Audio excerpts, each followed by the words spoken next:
Buenos días. Estamos viendo los elementos cinematográficos más importantes. Ya vimos los elementos de la imagen, los elementos del sonido, los elementos de la puesta en escena. Entonces ahorita vamos a ver cuáles serían los elementos más importantes que tienen relación con la parte de la narrativa del cine. Hoy vamos a ver principalmente dos elementos de la narrativa que son muy importantes. Uno, el que sería la estructura dramática, y dos, el que sería lo más importante, lo más destacado en relación con los personajes. Entonces vamos a ver el primer punto que se refiere a la estructura dramática.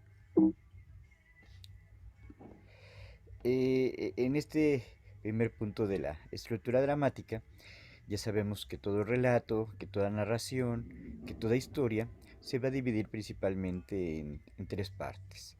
La parte de el comienzo, o que también se llama de planteamiento, la parte intermedia, que sería la parte de la confrontación, y la parte final, que sería la solución a eso que está viviendo el personaje. Muchas veces cuando uno está escribiendo un largometraje, la parte del planteamiento sería de la página 1 a la página 30.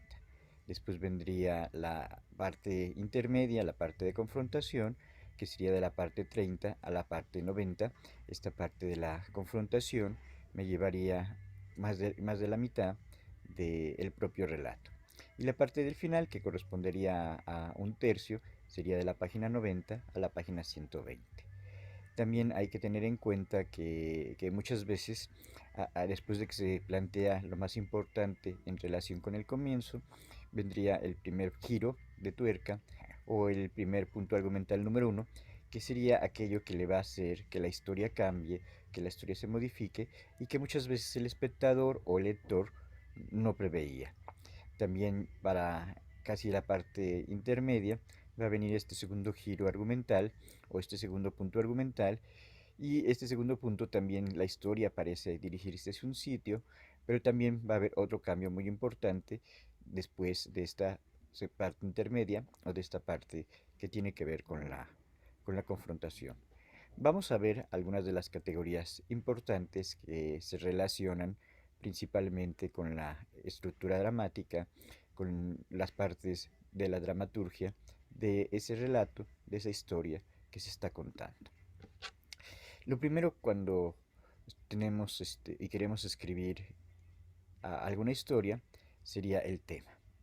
El tema va a estar representado como una acción, y esta acción va a requerir de actores, los que deben tener por necesidad sus cualidades distintivas, tanto en el carácter como en el pensamiento. Este sería una cita de Aristóteles. También otra definición que podemos mencionar acerca del tema es que en una obra de arte la forma y el tema se encuentran íntimamente unidos, que la forma puede ser clásica y también el propio tema. Va a pasar un poquito diferente con el material fantástico, que sería más indeterminado. Ahí la forma se vuelve más informe, se convierte en algo más insignificante y en algo más contrahecho. Esto lo mencionaría Hegel. El argumento es la forma, mientras que el tema es el contenido, y se puede definir de lo que va a tratar la obra. El contenido tiene que ver con el sentido que es y por qué se hizo, porque el personaje eso o va en esa dirección, hacia donde se lleva el tema, hacia qué carácter nos lleva.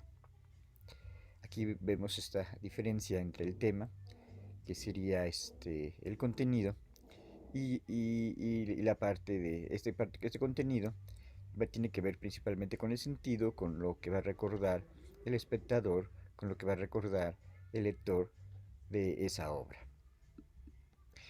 Es muy importante, antes de escribir, definir el tema, porque el tema sería esa unidad que le va a dar coherencia, que le va a dar sentido a aquello que yo estoy escribiendo. También en el tema van a estar representados un número ilimitado de manifestaciones sociales canalizadas hacia un mismo fin, porque está asignado en una sola palabra, la mayoría de las veces de significación a priori abstracta, que se convierte en algo así como un símbolo de los distintos contratos sociales que tejen la identidad de la comunidad, tales como el amor, el honor, la muerte, el poder, la justicia, la pedagogía, la ética, la política. Entonces es importante para escribir tener claro cómo se va a conformar esta unidad que le va a dar sentido a toda mi historia. Hay que decir también que los temas son universales, ¿no? Estos temas que son universales se pueden expresar en un cuento, en una novela, en un ballet, en una ópera, en una serie de televisión o en este caso en una película. Los temas han sido sufridos y son acometidos y sufridos por todos los pueblos del mundo. Los temas van a identificar al individuo con su contexto y en general con la humanidad.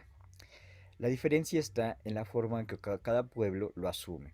El honor en una comunidad siciliana es diferente como se expresaría en una comunidad indígena o japonesa.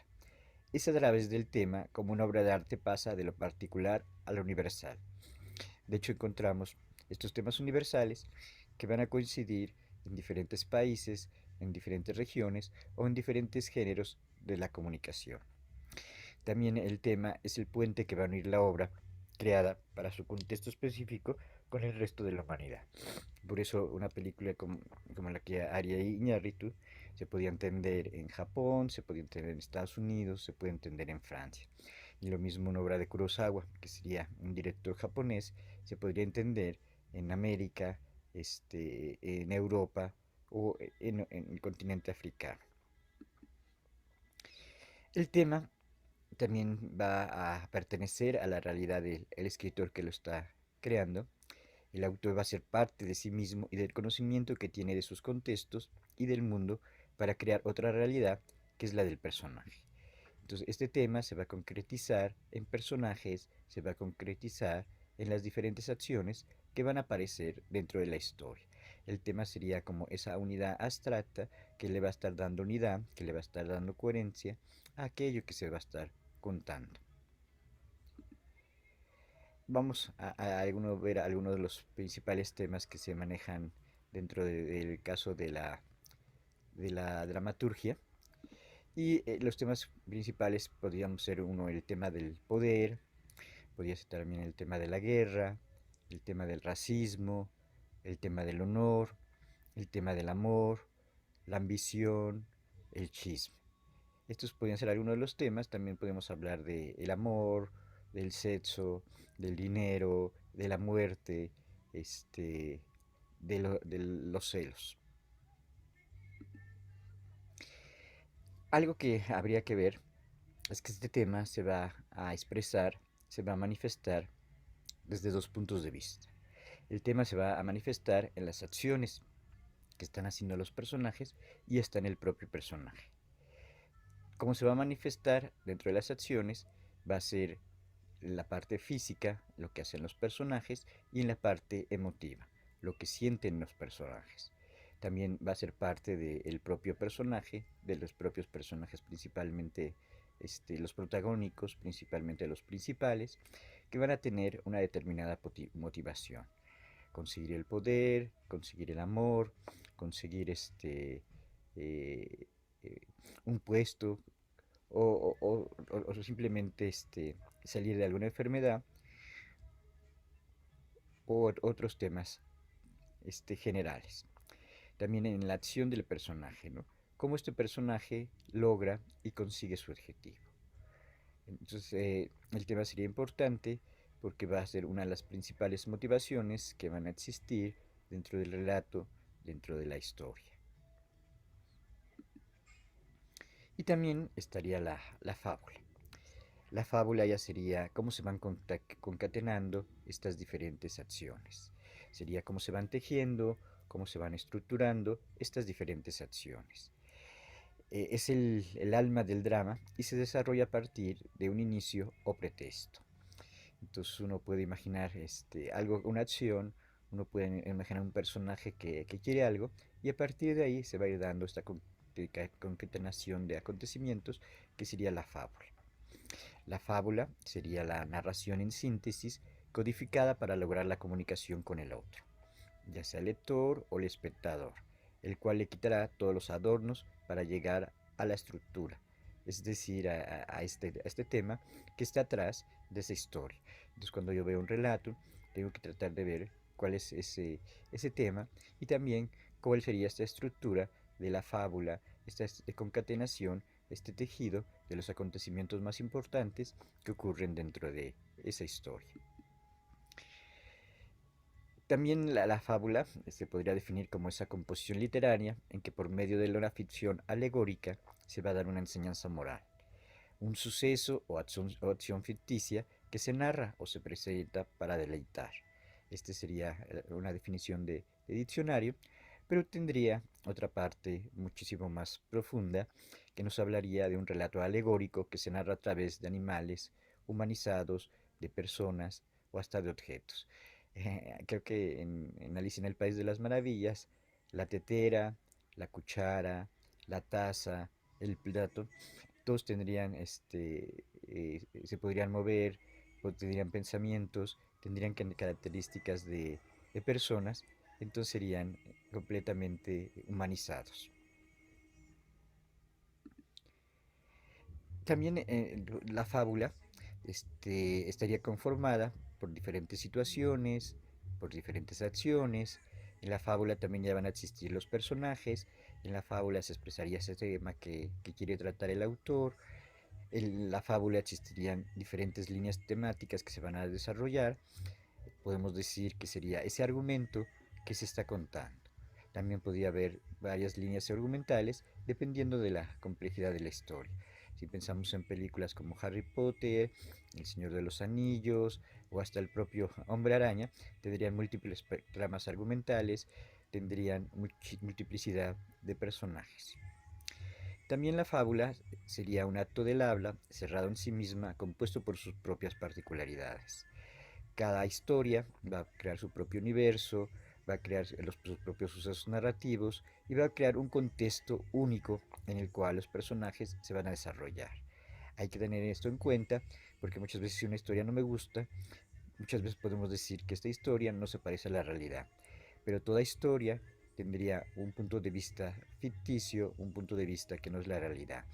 Esta estructura que se crea a través de la fábula siempre sería una ficción. Es bien diferente a lo que ocurre a nosotros que estamos en el mundo real, a la historia, a lo que le ocurre a los personajes de un cuento, a los personajes de una novela o a los personajes de una película. También en la fábula va a estar conjugada la intención y el sentido de aquello que se puede contar.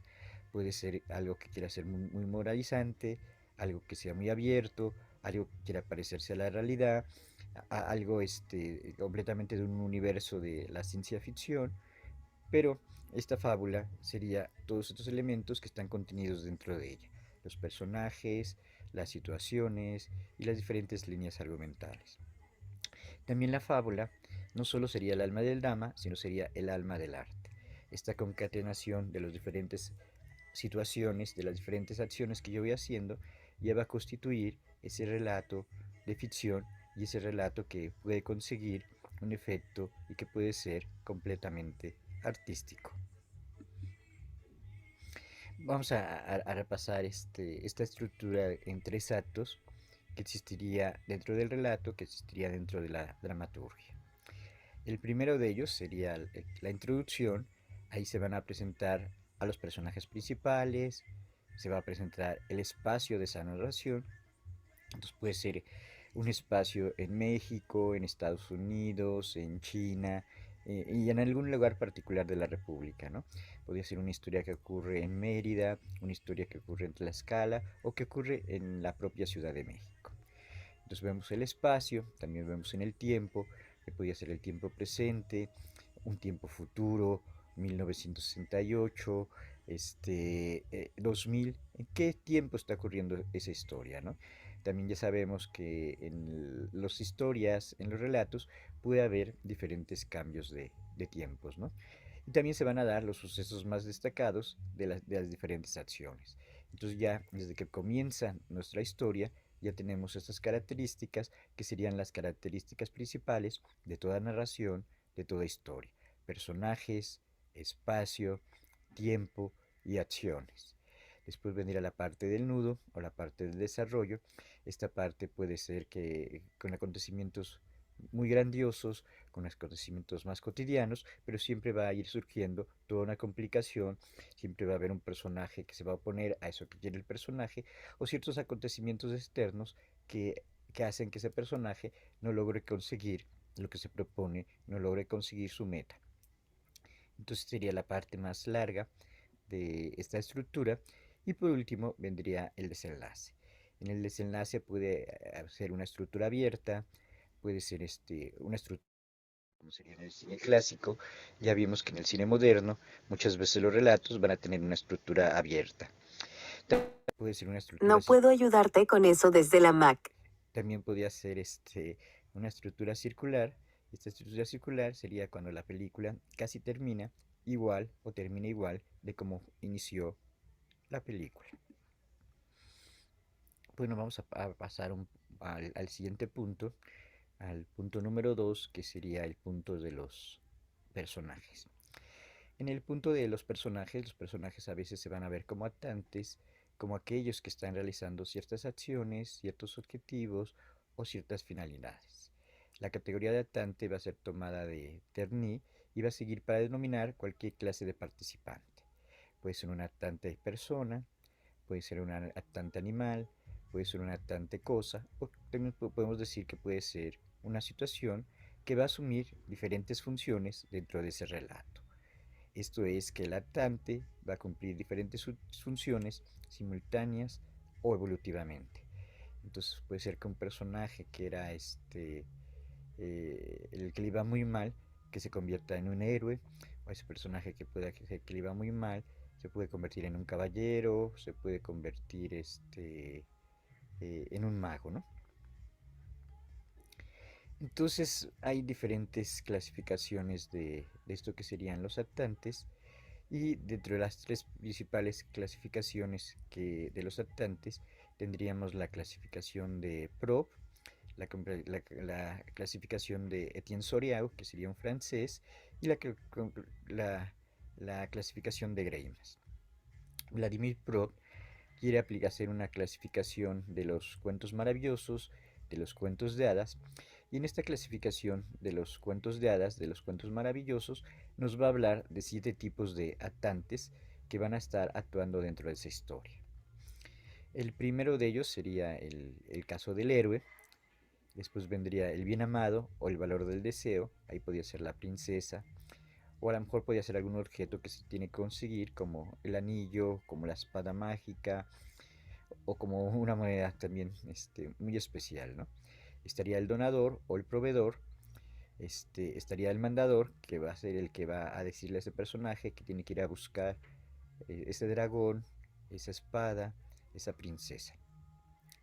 Del héroe tendría un ayudante, y contrario a ese héroe estaría el villano o el que va a agredir a ese héroe.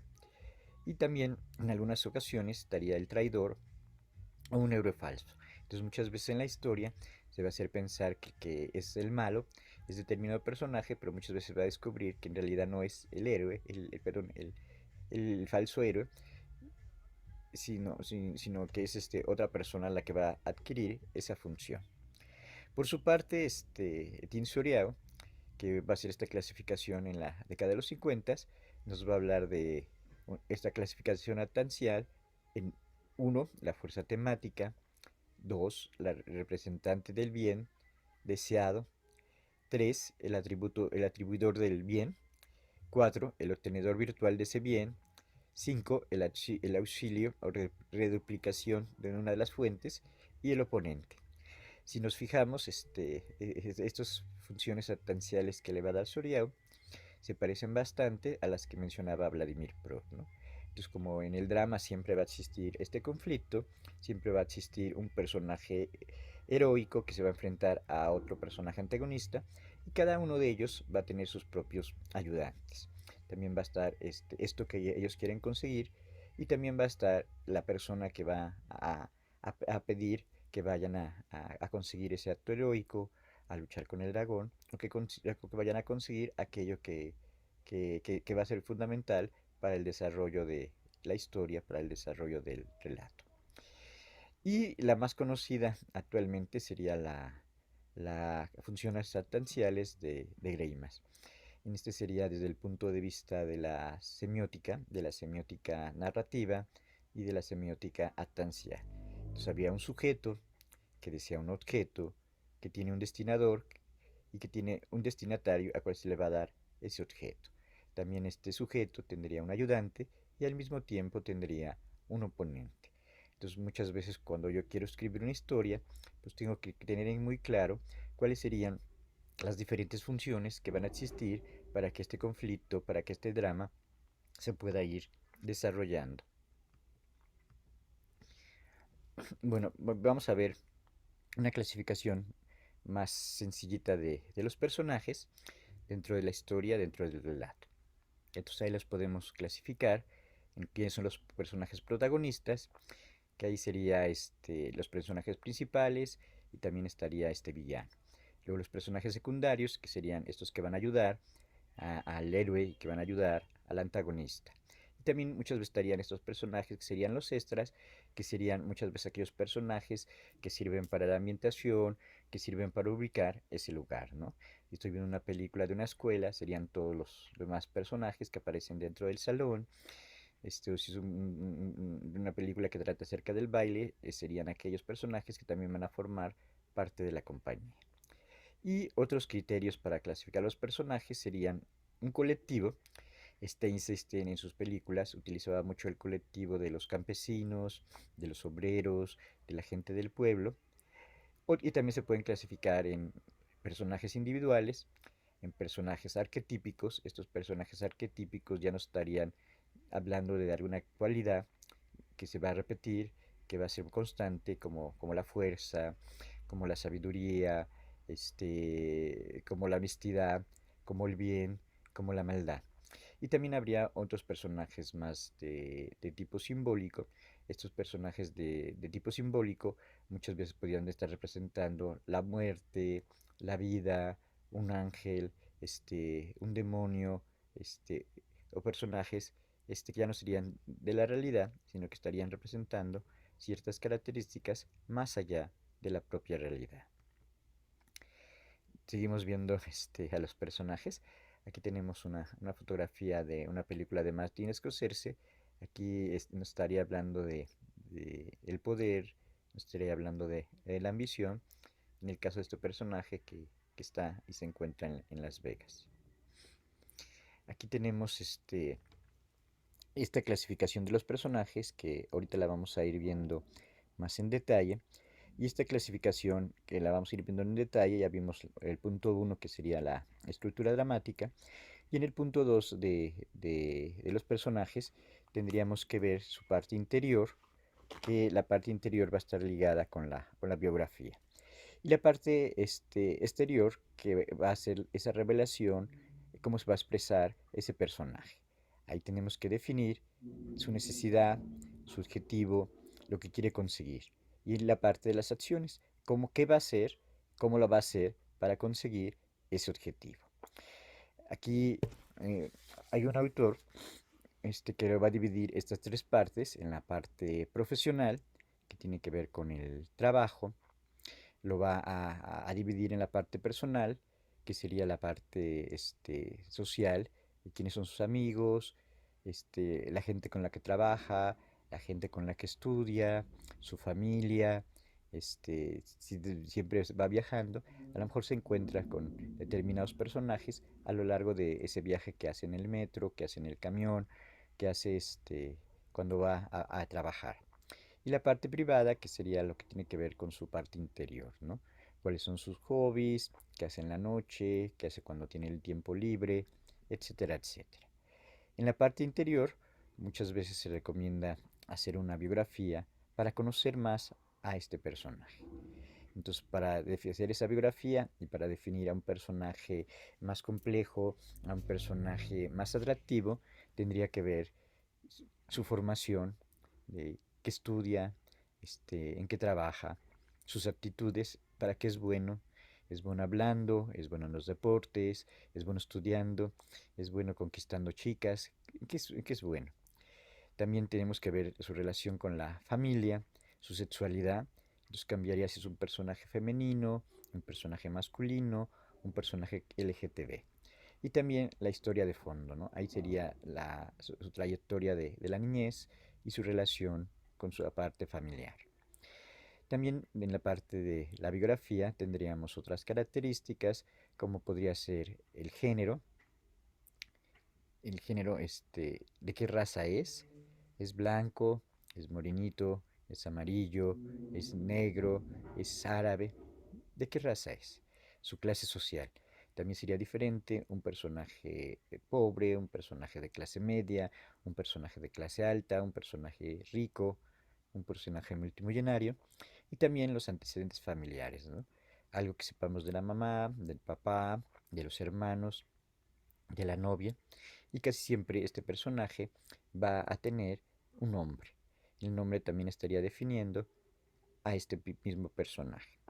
Y en cuanto al personaje ya en el momento en que va a empezar la historia, en el momento en que va a empezar la película, podríamos decir y hablar de su edad, su ocupación, sus amigos, pero también sus enemigos, ¿no? Nosotros casi siempre hay gentes, hay personas a las que no les caemos bien. También su apariencia, ¿no? Cómo me he visto, mi peinado, este, y también mis expresiones no verbales. También mi visión de mundo, ¿no? Soy de izquierda, soy de derecha, mis creencias, mis creencias acerca de la religión, acerca de la política, acerca de la sexualidad, mi manera de ser. Soy alegre, soy tímido, soy extrovertido, también tengo sentido del humor, no tengo sentido del humor, el nivel de tensión, ¿no? ¿Qué me preocupa? ¿Qué quiero conseguir? El uso del lenguaje, puede haber personajes que vengan de otro país, que vengan de provincia, que tengan algún defecto al hablar, que tengan cierto tartamudeo o que tengan ciertos problemas de expresarse. También los antecedentes de género y aquí estarían esto que mencionaba hace ratito de los tics verbales principalmente. También las pasiones y sus pasatiempos, ¿no? Creo que hay películas que están construidas de personajes que solamente les interesa el baile, solamente les interesa el fútbol, solamente les interesa ser la porrista más destacada, o viven en un mundo de los gángster como en las películas de Martin Scorsese, ¿no? Y la parte de sus ilusiones. Ahorita aquí los vamos a ver más en detalle, estas dimensiones del personaje, la parte interior y la parte exterior. En la parte interior sería esa biografía que tiene el personaje y que le va a dar forma. Si yo que sé todas estas características del personaje, va a ser un personaje más complejo, un personaje más interesante. En la parte del punto de vista interior, sería desde el nacimiento hasta el presente, hasta el momento en que va a comenzar el relato. Entonces, cuando comienza el relato, ya estaríamos viendo la parte exterior, ya estamos viendo las acciones que hacen ese personaje, estamos viendo algo que es muy importante, la motivación de ese personaje. Y estamos viendo también las acciones que va a realizar ese personaje. Aquí este Silphil va a hablar de tres dimensiones que puede tener un personaje, ¿no? Puede tener una dimensión física, una dimensión social y una dimensión psicológica. Esto a lo mejor ya lo vieron en los cursos que han llevado de guión, pero vamos a repetir estas diferentes características, estas diferentes dimensiones con respecto al personaje. Entonces, en la parte física, en la parte fisiológica, tendríamos el sexo, la edad, una descripción física de peso, altura, color de cabello, color de ojos, este, complexión. También la apariencia, que ya estaría cómo viste, cómo se comporta. Y los defectos. Esto también es bien importante, no solamente los defectos físicos, sino también podemos tener defectos de personalidad, defectos psicológicos, ¿no? Que no cumplimos con lo que decimos, que tenemos ciertos secretillos escondidos, este, etcétera, etcétera. Pero aquí en la parte física se estaría refiriendo a estos defectos como pueden ser deformidades o enfermedades. Un personaje puede estar enfermo del corazón, puede que no vea bien, puede que no camine bien, etcétera, etcétera. Esta parte de la dimensión física se va a ver en la pantalla. Y la parte de la dimensión social. En esto de la parte de la dimensión social, muchas veces las películas más comerciales siempre te las ponen como en un nivel medio, que ni llegan a la pobreza, ni llegan a la riqueza, pero muchas veces si yo quiero construir un personaje o una historia que nos cuente más del mundo social, de la realidad, y de un contexto social determinado, pues sí lo tengo que definir más dentro de estos aspectos sociales. Aquí tendría que ver la clase social. Aquí muchas veces también estaría definido por el lugar donde vivo, el coche donde tengo, la escuela, la educación que tengo, mis parientes, mis amigos, y las personas con las cuales trabajo. También otros aspectos de la dimensión social sería la religión. Muchas veces un personaje sería diferente si es católico, si cree en el Islam, si cree en el budismo o si cree en una religión mexicanista. También estaría la parte de la raza, la parte de la nacionalidad, ¿no? El país nos está definiendo. La parte del país donde vivo me está definiendo. Mi colonia me está definiendo, ¿no? Aquí también pone la afiliación política, ¿no?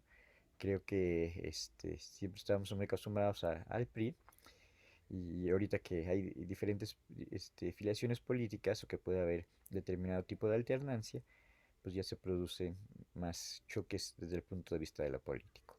Y los hobbies. Estos hobbies también estarían definiéndome de que el fin de semana ¿qué hago? Hago ejercicio, veo televisión, leo, voy con mi novia, hago las tareas de la escuela, me voy a fiestas, ¿qué hago con mi tiempo libre, ¿no? Y este tiempo libre no solamente sería el fin de semana, sino sería cuando no estoy trabajando, cuando no estoy estudiando. Y el último punto de las dimensiones del personaje sería la dimensión psicológica. Aquí tendría que definir la historia de la familia, si es un personaje que tiene a sus dos padres, si también tiene a sus abuelos, si tiene hermanos, si no tiene hermanos, si es hijo único, si tiene tíos, y aquí estaría también la relación con su novia, con su esposa, con sus hijos. También estaría la parte de la vida sexual, ¿no? Es un personaje solitario, tiene solamente una pareja sexual, tiene varias parejas sexuales y su identidad sexual, ¿no? También la autoestima de ese personaje, ¿no? Este, tiene una autoestima fuerte, tiene una autoestima débil y en la parte psicológica también estaría esta actitud frente a la vida, ¿no? Hay personas que son más pesimistas, más optimistas, o hay personas que estamos todo el tiempo cambiando, ¿no? A veces estamos optimistas, a veces estamos más pesimistas. Las habilidades que tiene para el estudio, para el trabajo, para las relaciones sociales. Y la parte de las cualidades, ¿no? Cuáles son mis virtudes y cuáles serían esos defectos que yo también puedo tener. Es bien importante que en una historia el guionista también va a tratar de ver esos defectos que puede tener el personaje para hacerlo un personaje más complejo, para hacerlo un personaje más redondo. Aquí volvemos a ver este repaso de los diferentes aspectos del personaje, ¿no?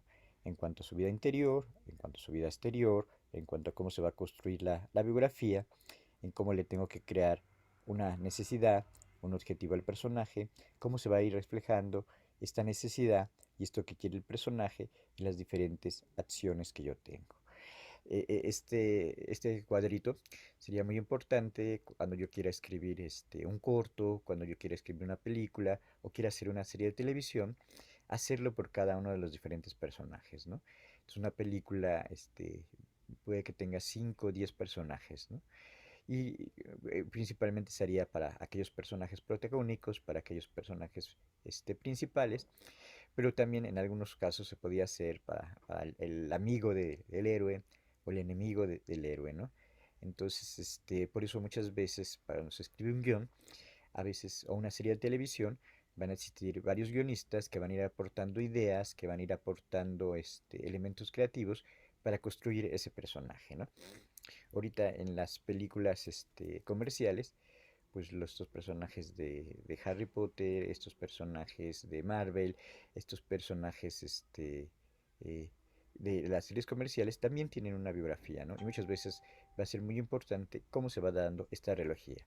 Y en la parte que estamos viendo de cine mexicano, pues se trata de tratar de manera diferente la parte de la dimensión social, la parte de la dimensión psicológica y cómo se van comportando estos personajes que no sean tan repetitivos, tan comunes como en otro tipo de películas. Entonces, vimos los dos aspectos más importantes para estudiar la narración, para estudiar el aspecto narrativo, para analizar la película, para el análisis cinematográfico, el que sería que tiene que ver con la estructura dramática, en tres partes, con sus cambios de giro, con el clima que va a ocurrir dentro de esa narración, y el punto de vista de los personajes, que tengo que definir esta necesidad, estas cualidades físicas, estas cualidades psicológicas y estas cualidades sociales que se van a manejar dentro de un filme, dentro de una película. Bueno, eso sería todo. Muchas gracias.